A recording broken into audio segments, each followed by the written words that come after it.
அம்மாட்ட போகணும், எங்கள் அம்மாட்ட போகணும் டாக்டர். கொண்டு போய் விடுங்க டாக்டர், எப்படியாவது கொண்டு போய் விடுங்க டாக்டர். என்ன ஆச்சு? கூட இருந்தவங்க எல்லாம் போயிட்டாங்க டாக்டர். நான் மட்டும்தான் இருக்கேன், பயமாக இருக்கு டாக்டர். எங்கள் அம்மாவோட கருவறையில் போய் நான் ஒழிச்சிக்கிறேன் டாக்டர். பிறக்கவும் வேண்டாம், பிறத்து வாழ்ந்து இறக்கவும் வேண்டாம் டாக்டர். எனக்கு மரணம் வேண்டாம் டாக்டர், மரணம் வேண்டாம் டாக்டர். இந்த உலகத்தில் பாவம் புண்ணியம்னு எதுவுமே இல்லை. இருக்கிற ஒரே விஷயம் நமக்குள்ள இருக்கிற ஆசைகள் தான். டாக்டர், நீங்க என்ன ரொம்ப கோவப்படுத்திட்டீங்க. நான் என்ன செய்யணும்? என்கிட்ட இருந்த எல்லாமே உங்களுக்கு கொடுத்துட்டேன். இந்த உலகத்துல யாருக்கும் கொடுக்க முடியாத அளவுக்கு உங்களுக்கு கொடுத்துட்டேன். அதுக்கு பதிலா எனக்கு என்ன கிடைச்சது? 2 மாத்திரை, 2 வார்த்தை. ஒரு தடவையாவது நன்றின்னு சொல்லியிருக்கீங்களா? டாக்டர், நீங்க என்ன பார்த்துக்கணும், என்னைய கேர் பண்ணிக்கணும். ஒரு முழு பைத்தியக்காரியா இருக்கிறதுக்காவது நீங்க என்னை மதிக்கலாம்.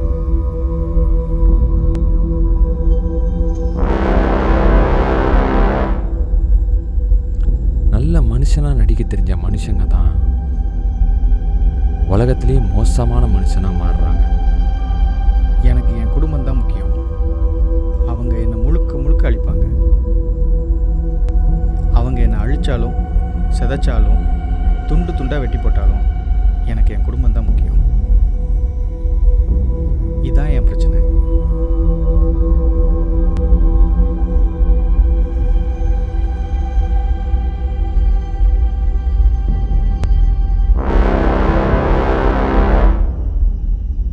நியாயம்னு நினைக்கிறது நம்மளோட புரிதல், அநியாயம்னு நினைக்கிறது நம்மளோட பயம். உண்மை என்னன்னா, இந்த பயத்துக்குள்ள தான் நியாயம் இருக்கு. Depression clinic. டாக்டர், டிப்ரெஷனுக்கும் சோகத்துக்கும் ஒரு வித்தியாசம் இருக்கு. சோகம் அப்படின்னா அது ஒரு சிச்சுவேஷனால இருக்கலாம். ஆனா டிப்ரெஷன் அப்படின்னா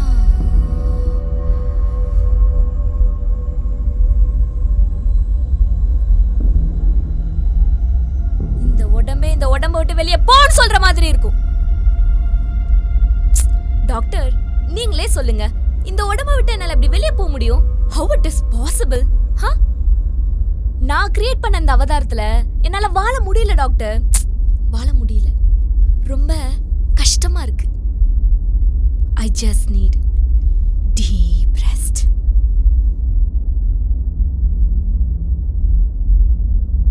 சூசைட் தான் அதுக்கு ஒரே வழியா இருக்குமோ?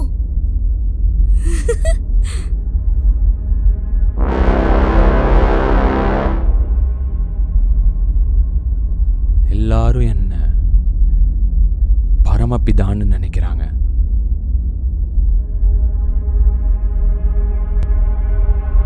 நீங்க எப்போவாவது மோஸ்ட் பியூட்டிஃபுல், மோஸ்ட் ரொமான்டிக்கான ஒரு பொண்ணோட உல்லாசமாக இருந்திருக்கீங்களா? நீங்களும் ஒரு நடிகை தானே யோசிக்கிறீங்க.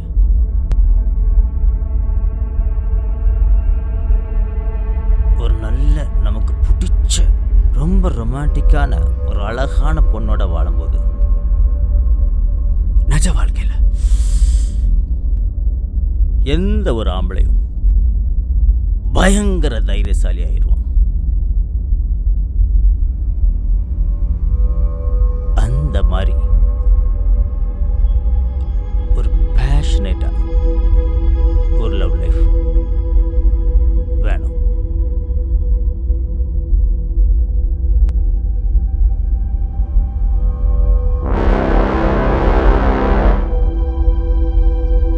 நான் ஒரு சைக்கியாட்ரிஸ்ட்.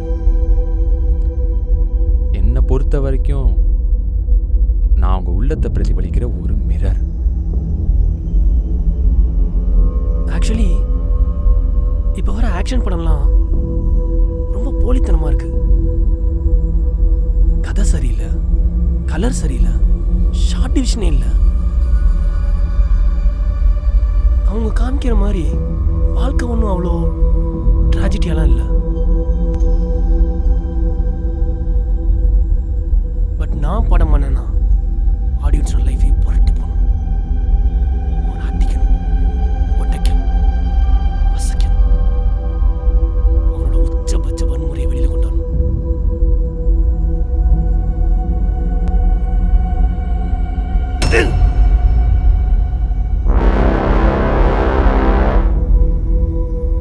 தினமும் என்னை சந்திக்கிற பேஷண்ட்டோட வலிகள் ஏன் என்னை புரட்டி போடுது?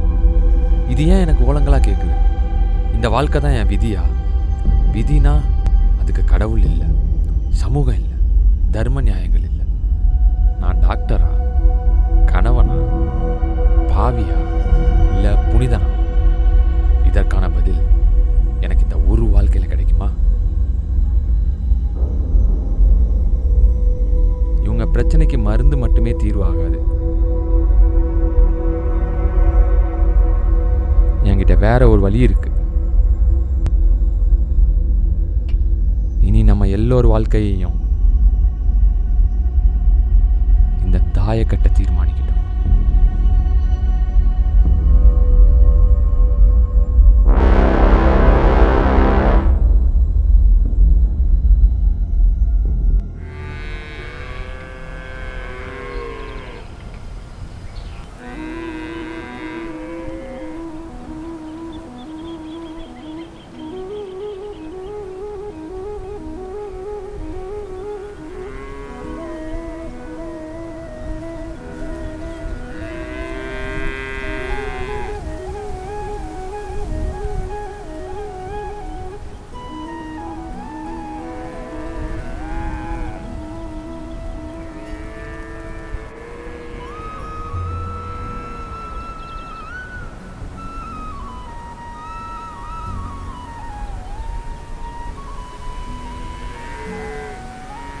சொல்லு கட்டிக்காரி.